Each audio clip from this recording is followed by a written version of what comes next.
রাসেল নামে এক ভাই প্রশ্ন করেছেন, শহীদ কারা? ইদানিং অনেকের মৃত্যুর পর তাদেরকে শহীদ বলে আখ্যা দেয়া হয়। ব্যাপারটি কতটুকু সঠিক বলবেন কি? প্রিয় ভাই, রাসেলের উত্তরে আমরা বলতে চাই যে এ পৃথিবীতে আল্লাহর দ্বীনকে বাস্তবায়ন করতে যে অথবা বিজয়ী করতে যে কাফেরদের বিরুদ্ধে সশস্ত্র সংগ্রামে যে মুমিন ব্যক্তি নিহত হয় তাকে শহীদ বলে। আমি আবারও বলছি, আল্লাহর জমিনে আল্লাহর দ্বীনকে বিজয়ী করতে যে কাফেরদের বিরুদ্ধে সশস্ত্র সংগ্রামে যে মুমিন ব্যক্তি নিহত হয় তাকে শহীদ বলা হয়।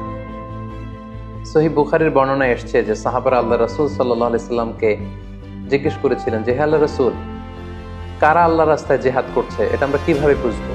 তার উত্তরে আল্লাহর হাবিব সাল্লাল্লাহু আলাইহি ওয়াসাল্লাম বলেছিলেন, মান কাতালা লিতাকুনা কালিমাতুল্লাহি হিয়াল উলিয়া ফাহুয়া ফি সাবিলিল্লাহ। যে ব্যক্তি আল্লাহর দ্বীনকে, আল্লাহর বিধানকে কিংবা আল্লাহর আইনকে বাস্তবায়নের জন্য, আল্লাহর দ্বীনকে বিজয়ের জন্য যে সংগ্রাম করে যাচ্ছে সেই আল্লাহর রাস্তায় আছে। আর সে আল্লাহর রাস্তায় থাকা অবস্থায় যদি কেউ মৃত্যুবরণ করে বা নিহত হয় তাকে ইসলাম শহীদ বলে ঘোষণা করেছে। তবে সেক্ষেত্রে একটি শর্ত রয়েছে, সেটি হচ্ছে দুনা গারাদিন মিন আগরাদিদ দুনিয়া। দুনিয়ার কোনো কারণে, দুনিয়ার কোনো লোভে পড়ে, দুনিয়ার কোনো স্বার্থের জন্য যদি কেউ আল্লাহ রাস্তায় জিহাদ করে মৃত্যুবরণও করে, সে শহীদের কোনো মর্যাদা বা দাম আল্লাহ তাআলার কাছে নেই। কারণ আমরা হাদিস থেকে জেনেছি অনেক শহীদ কিয়ামতের ময়দানে আল্লাহ তাআলা তাদেরকে জাহান্নামে ফেলে দিবেন। আল্লাহ বলবেন যে তুমি তো দুনিয়াতে জিহাদ করেছিলে, যে মানুষ তোমাকে বীর বলবে, মানুষ তোমাকে সাহসী বলে ঘোষণা দিবে, বাহাবা পাওয়ার জন্য তুমি জিহাদে অংশগ্রহণ করেছিলে এবং সেখানে নিহত হয়েছ। তো তুমি নিহত হওয়ার পরে মানুষ তো তোমাকে বীর বলেছে, বাহাবা দিয়েছে, সাবাস বলেছে, যে কারণে তুমি এই জিহাদে অংশগ্রহণ করেছো সেটা দুনিয়াতেই তুমি পেয়েছো। তো আমার কাছে তুমি কি চাও? আমার কাছে তোমার জন্য কিছু নেই। Go to the hell fire, জাহান্নামে যাও। তাকে আল্লাহ তাআলা উপর করে জাহান্নামে নিক্ষেপ করবেন। তো এজন্য শর্ত হচ্ছে যে দুনিয়ার কোনো স্বার্থে নয়, শুধুমাত্র কেবলমাত্র আল্লাহর দ্বীনকে আল্লাহর জমিনে বিজয়ী করার জন্য যদি কেউ সশস্ত্র সংগ্রামে নিহত হয় তাদেরকে শহীদ বলা হয়। এখন প্রশ্ন হচ্ছে, যারা কাফেরদের বিরুদ্ধে জেহাদ করতে যে যুদ্ধে নিহত হলো তারা শহীদ, তারা ছাড়া কি আর কেউ শহীদ হতে পারবে না? এই প্রসঙ্গে আমরা বলবো যে বেসিকলি ইসলামী শরিয়াতে শহীদ দুই ধরনের। ইবনু হাজার আল আসকালানি উনিও শাহাদাতের প্রকারভেদ করতে যেয়ে বলেছেন যে শহীদ দুই প্রকার। একটা হচ্ছে শাহিদুদ দুনিয়া ওয়াল আখিরা, যেটা আমরা বলেছি যারা আল্লাহর রাস্তায় নিহত হয়েছে তারা। আর একটা হচ্ছে শাহিদুল আখিরা, যারা দুনিয়াতে আল্লাহর রাস্তায় নিহত হয়নি কিন্তু পরকালে তারা শাহাদাতের মর্যাদা লাভে ধন্য হবে। প্রথম প্রকার হচ্ছে শাহিদুদ দুনিয়া ওয়াল আখিরা, যেটাকে আমরা বলি শাহাদাতে হাকিকি, মানে প্রকৃত শহীদ। এরাই হচ্ছে মূলত শহীদ। এদেরকে আল্লাহ তাআলা মৃত বলতে নিষেধ করেছেন। আল্লাহ তাআলা বলেছেন, ওয়ালা তাকুলু লিমান ইউকতালু ফি সাবিলিল্লাহি আমওয়াত বাল আহইয়া ওয়ালাকিন লা তাশউরুন।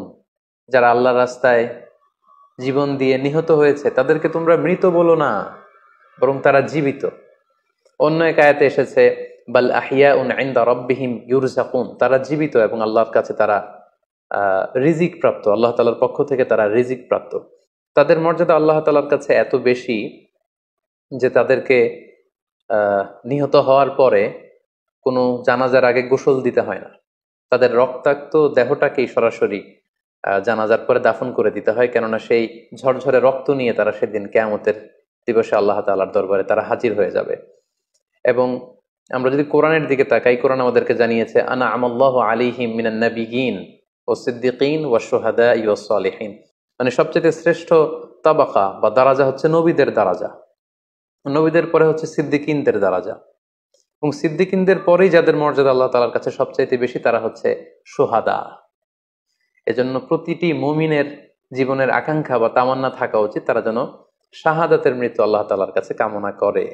এবং আমরা যদি সাহাবাদের জীবনের দিকে তাকাই তাহলে দেখবো ওনারা সবসময় আল্লাহ তাআলার কাছে শাহাদাতের মৃত্যু কামনা করতেন। সাইয়েদনা ওমর ফারুক রাদিয়াল্লাহু তাআলা আনহু আল্লাহ তাআলার কাছে সবসময় শাহাদাতের মৃত্যু চাইতেন। সহিহ বুখারীর বর্ণনায় এসছে ওমর ফারুক রাদিয়াল্লাহু তাআলা আনহু দোয়া করতেন আর বলতেন, আল্লাহুম্মা রযুকনি শাহাদাতান ফি সাবিলিক ওয়াজআল মাউতি ফি বালাদি রাসূলিক, মানে হে আল্লাহ, আপনি আমাকে শাহাদাতের মৃত্যু নসিব করুন এবং আপনার প্রিয় হাবিবের এই শহর মদিনা শহরে আমার মৃত্যু আপনি নসিব করুন। এবং আমরা যদি ওমরে ফারুকের জীবনের দিকে তাকাই, তাহলে আমরা দেখবো যে উনি শহীদী মৃত্যু লাভ করেছিলেন। একজন অ্যাসাসিনেটরের মাধ্যমে আত্মাইর আঘাতে তিনি শহীদ হয়েছিলেন। এবং আল্লাহ রাসূল সাল্লাল্লাহু আলাইহি ওয়াসাল্লামের পাশে আবু বকর রাদিয়াল্লাহু তাআলা আনহু কবর, তার পাশেই কিন্তু ওমরে ফারুকের কবর। তার মানে মদিনাতেই তিনি আল্লাহ রাসূল সাল্লাল্লাহু আলাইহি ওয়াসাল্লামের পাশে মৃত্যুবরণের পরে শোয়ার সৌভাগ্য তিনি অর্জন করেছেন। তাহলে এই আলোচনা থেকে আমরা বুঝলাম যে প্রকৃত শহীদ হচ্ছে যারা আল্লাহর রাস্তায় নিহত হয় এবং এর মর্যাদা আল্লাহ তাআলার কাছে অনেক বেশি। কিন্তু এই শাহাদাতে হাকিকি বা প্রকৃত শহীদ ছাড়াও আরো অনেক মৃত ব্যক্তিকে আল্লাহ রাসূল সাল্লাল্লাহু আলাইহি ওয়াসাল্লাম শহীদী মৃত্যুর সুসংবাদ দিয়েছেন। তারা জেহাদে অংশগ্রহণ করেনি, তারা কাফিরদের আঘাতে নিহত হয়নি, তারা প্রকৃত শহীদ নয়, কিন্তু কিয়ামতের দিন তারা শাহাদাতের মর্যাদা লাভ করবে। তারা কারা? এ ব্যাপারে আমরা সহিহ মুসলিমের একটি হাদিস এখানে উল্লেখ করতে চাই, যেখানে আল্লাহ রাসূল সাল্লাল্লাহু আলাইহি ওয়াসাল্লাম সাহাবাদেরকে জিজ্ঞেস করেছেন, মা তা'উদ্দুনা শাহিদা ফীকুম, ওহে সাহাবারা, তোমরা কাদেরকে শহীদ বলে মনে করো? সাহাবারা বললেন, যারা আল্লাহর রাস্তায় নিহত হয় তারা শহীদ। তখন আল্লাহ রাসূল সাল্লাল্লাহু আলাইহি ওয়াসাল্লাম বললেন, ইন্না শুহাদা উম্মতি ইদান লাকালিল, এরকম হলে তো আমার উম্মতের মধ্যে শহীদদের সংখ্যা একেবারে কম। যারা জেহাদের সুযোগ পাবে না, জেহাদের ময়দানে কাফিরদের বিরুদ্ধে সশস্ত্র সংগ্রাম করে যারা নিহত হওয়ার সুযোগ পাবে না, তাহলে তো তারা শহীদ হতে পারবে না। সাহাবারা এই কথা শুনে বললেন, ইয়া রাসূলুল্লাহ, তাহলে কারা শহীদ আপনি বলেন। তখন আল্লাহ রাসূল সাল্লাল্লাহু আলাইহি ওয়াসাল্লাম বললেন যে যারা আল্লাহর রাস্তায় নিহত হয় তারা তো শহীদ বটেই, পাশাপাশি ওমান মাতা ফি তাউনি ফাহুয়া শাহীদ, মহামারীতে যারা মারা যায় তারাও কিন্তু শহীদ। প্লেগ রোগে বা মহামারীতে, এই যে করোনা ভাইরাসের সময় যারা ঈমানের সাথে ইন্তেকাল করেছে তাদেরকেও আল্লাহ তাআলা শাহাদাতের মর্যাদা দান করবেন। ওমান মাতা ফিল বাতনি ফাহুয়া শাহীদ, পেটের পীড়ায়, পেটের কোনো রোগে যদি কেউ আক্রান্ত হয়ে মারা যায়, সে কিয়ামতের দিন শাহাদাতের মর্যাদা লাভ করবে। ওয়াল গরিকু শাহীদ, পানিতে ডুবে যদি কেউ মারা যায় সেও শাহীদ। এভাবে অন্যান্য আরো অনেক হাদিসে, কোনো হাদিসে 5 জন, কোনো হাদিসে 7 জন, কোনো হাদিসে আরো বেশি, এভাবে আরো অনেক ব্যক্তিকে আল্লাহ রাসূল সাল্লাল্লাহু আলাইহি ওয়াসাল্লাম শাহাদাতের মর্যাদা লাভে তারা কিয়ামতের দিন ধন্য হবে এই মর্মে তিনি আমাদেরকে জানিয়েছেন। সুনানে নাসাইর একটি বর্ণনা থেকে আমরা জানতে পারি, আল্লাহর হাবিব সাল্লাল্লাহু আলাইহি ওয়াসাল্লাম বলেছেন, মান কুতিলা দুনা মাজলামাতিহি ফাহুয়া শাহীদ, অন্যায়ভাবে যদি কাউকে হত্যা করা হয়, হি ইজ ডিফেন্ডিং ইনজাস্টিস, অন্যায় প্রতিরোধে সে মারা গিয়েছে, এরকম মৃত্যুকেও তিনি শাহাদাতের মৃত্যু বলে ঘোষণা করেছেন। সুনানে তিরমিজির আরেকটি বর্ণনায় আল্লাহ রাসূল সাল্লাল্লাহু আলাইহি ওয়াসাল্লাম আরো কিছু ব্যক্তিকে শহীদ বলে ঘোষণা করেছেন। যেমন তিনি বলেছেন, মান কুতিলা দুনা দীনিহি ফাহুয়া শাহীদ, কেউ তার দ্বীনকে হেফাজত করতে যেয়ে যদি মৃত্যুবরণ করে সে শহীদ। ওমান কুতিলা দুনা দামিহি ফাহুয়া শাহীদ, নিজের রক্ত বাঁচাতে যেয়ে যদি কেউ মৃত্যুবরণ করে শহীদ। তার সম্পদ বাঁচাতে যেয়ে যদি মৃত্যুবরণ করে সে শহীদ। তার ফ্যামিলিকে সেভ করতে যেয়ে কেউ যদি মৃত্যুবরণ করে সেও শহীদ। তার সম্মান, ইজ্জত, তার স্ট্যাটাসকে বাঁচাতে যেয়ে যদি কেউ মৃত্যুবরণ করে সেও শহীদ। আরেক বর্ণনায় আমরা জানতে পারছি, আল্লাহ রাসূল সাল্লাল্লাহু আলাইহি ওয়াসাল্লাম বলেছেন, ওয়াসাহিবুল হাদমি ফাহুয়া শাহীদ, অর্থাৎ ধ্বংসস্তূপের নিচে চাপা পড়ে যদি কেউ মারা যায় বা কোনো দেয়ালের নিচে চাপা পড়ে যদি কেউ মারা যায় সে শহীদ। ওয়াসাহিবু যাতিল জানবি শাহীদ, অর্থাৎ ফুসফুসের কোনো রোগে, লেটসে লাং ক্যান্সারে যদি কেউ মারা যায়, ফুসফুসের কোনো ভয়ানক রোগে যদি কেউ মারা যায় সে শাহীদ, শহীদের মর্যাদা পাবে।